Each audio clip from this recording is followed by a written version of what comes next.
இந்த மெத்தடில் வந்து சிக்கன் வந்து ஃப்ரை பண்ணி பாருங்கள், ரொம்ப டேஸ்ட்டாக இருக்கும். முதல் நாள் வந்து கோழியில் மஞ்சள் தூள், மிளகாய் தூள், இஞ்சி பூண்டு உப்பு போட்டு நல்லா வந்து மேரினேட் பண்ணி வச்சுக்கோங்க.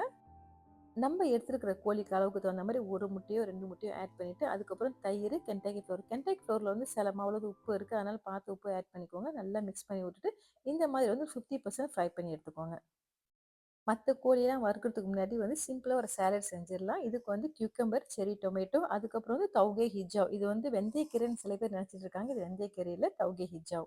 இந்த சேலட் வந்து செய்கிறது ரொம்ப சிம்பிள், ஆனால் ரொம்ப டேஸ்டியாக இருக்கும். நம்மளோட கோழிக்கு மேலே வந்து கருவேப்பிலையை தூவி விட்டு 50 டிகிரியில் வந்து 1/2 hour வச்சு எடுத்தால் சூப்பரான ஃப்ரை சிக்கன் நமக்கு ரெடி ஆகிடும். சிம்பிளான பாயாசம் செய்யறதுக்கு பச்சை பயிரையும் பார்லியும் ஓவர் நைட் ஊற வச்சு நல்லா வந்து ஒரு 3-4 விசில் விட்டு நல்லா வேக விட்டுருங்க. வேக விட்ட பார்லி பாசிப்பயிரை நல்லா மசிச்சு விட்டுட்டு ஃபுல் க்ரீம் மில்க்கு டவுன் பண்ணிட்டால் சர்க்கரை போட்டுட்டா நம்மளுக்கு வந்து டேஸ்டியான ஒரு வந்து பச்சை பயிறு கஞ்சி ரெடி ஆயிடுச்சு.